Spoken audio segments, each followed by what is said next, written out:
It was John Hawkins, a popular slave master, who was speaking, and he says, "Do not attempt to win with force something that can be won with deception." Do not attempt to win with force something that can be won with deception.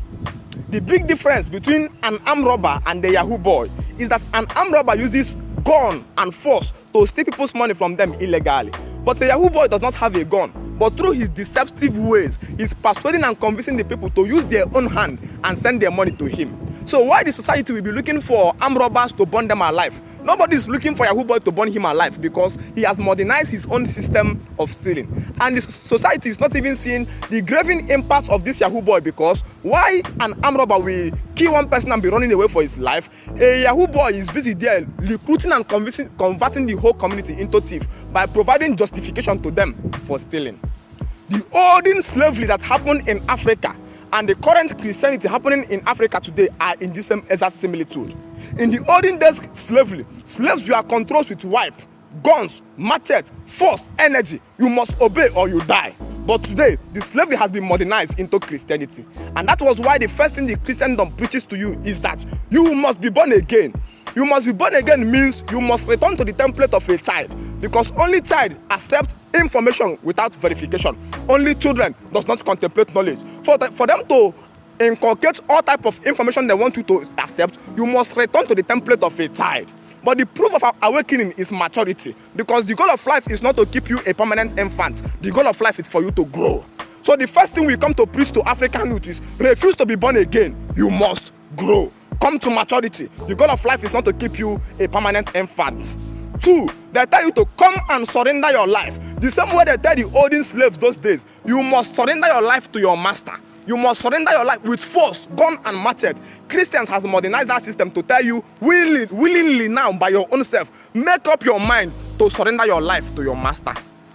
And it says his name is called Master Jesus, our Lord Jesus. The same way slaves in olden days called their masters Lord, Onyenwem. That is the same way Christendom today, Africans, call Jesus Christ my Lord.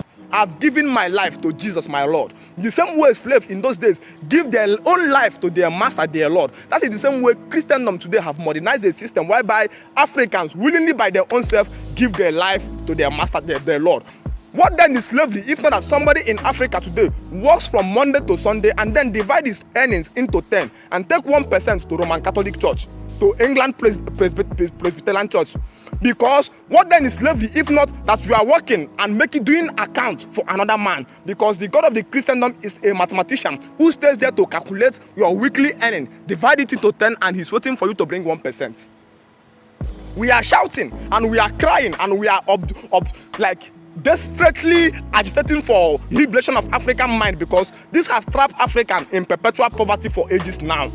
Because in the circumstances of life where government is supposed to provide for us the things we need, we have digressed it to an unexisting devil through the work of the man of the government called the pastor. They call him man of God, but he's not man of God. He's man of government who does a very vital work in shifting the responsibility of the government to an unexisting Satan.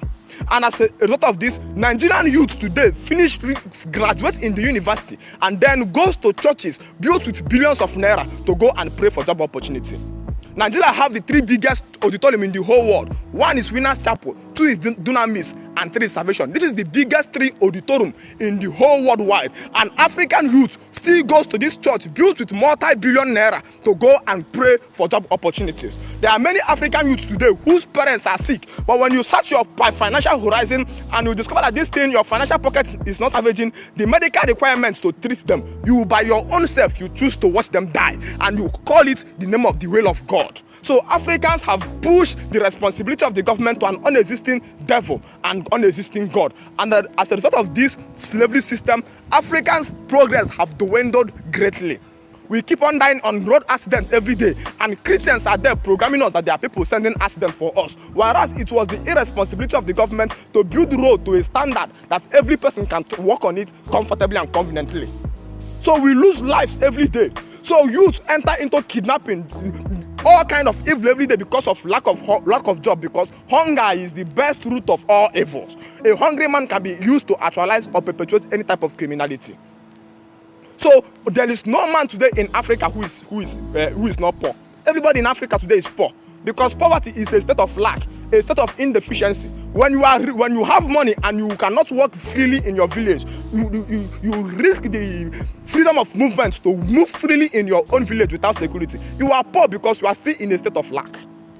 That was why we come to assemble African youth together. One of the reasons we created our WhatsApp group, to bring African youth together in a circle, just like in physics, the force of cohesion and adhesion. That force that makes liquid to act as if it's an elastic skin. Because in electromagnetic conduction, people tap into the frequencies of light by proximity. So when we come there, it's like flux. Charge move from one person to another. So by this way, we tap into the frequency of light and we begin to dispense to Africans. Because we become like funnels that download frequencies. And on account of this, we take off the garments to dispense it to African youth, to liberate them from their mind's shackles of slavery. Because if it is for our parents, their own days are gone. It is the new era of the youth to tap into the frequency of life and abandon Christianity. How can somebody today who studied doctorship in Nigeria stand up as a doctor and be telling people that a woman who is a virgin gave birth? That person is supposed to have his certificate of doctorship revoked.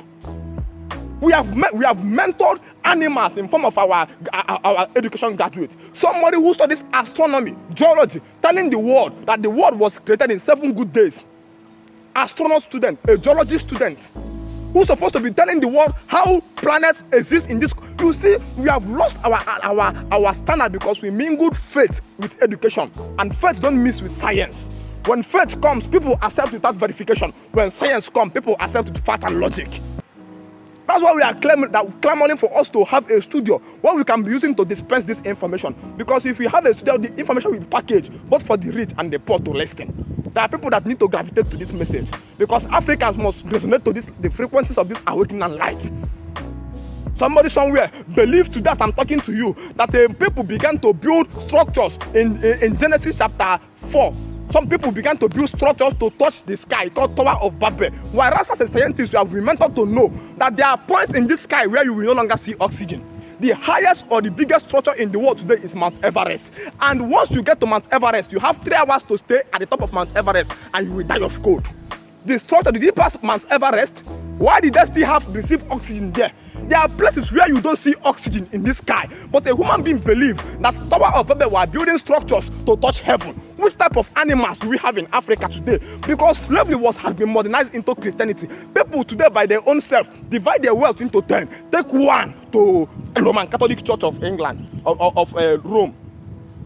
Because slavery was modernized. You see African youth, a man today believed that he was created by something, not his parents. But if you come to your birth certificate, it is written date of birth, not date of creation. Show me one man that was created on earth. If not men who create men through IVF self, through sexual intercourse, you are born. But somebody have come to capture your mind to make you think that you are created. Created by who? Shackles of limited reasoning.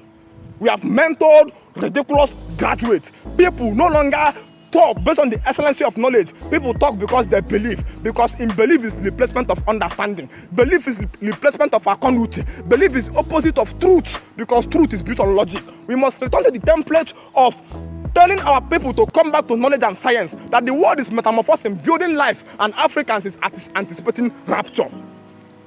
Our school fees has been increased. They just notified us, Federal University or Nnamdi Azikiwe University, their school fees has been increased from 50,000 to 95,000 naira because the federal government of Nigeria removed their first subsidy. Do you know how many people that will drop out of Nnamdi Azikiwe University because of that? That's the federal university where the pharmacists use this as their hope to pay small school fees. Now the school fees has been increased. 95,000 naira school fees, peculiar do 25k, that's 120,000 naira. How many poor people in Nigeria can afford it? So the education become only for the rich people. We are coming to a state where our government will give us free schools. That Jesus Christ will not pay the school fees of the people who are Christians in Unizik now. It's either you pay the school fees or you drop out. We are clamoring from pain. People park their cars because they cannot afford fuel. It's not spending you. You don't know that the president of Nigeria, Tinubu, is more powerful than Jesus. That's why we are not progressing. The responsibility of Tinubu and all of them, we are shifting to a non-existing Satan. Many students will drop out from Unizik this year because many students pursued federal university because they think it will be cheaper. How much is their school fees today? Many of them will be dropouts. Just Christ will not pay the school fees for you. We must resonate to the frequency of this line. Join me, create an Awakening Facebook page, and join me in my WhatsApp group. Let us awaken African youth. It's a burden on us. We need people who will sponsor us to build studio so that we can awaken and extend this illumination across all Africa. Refuse to be under modernized slavery. Christianity is a modernized slavery. We must be free.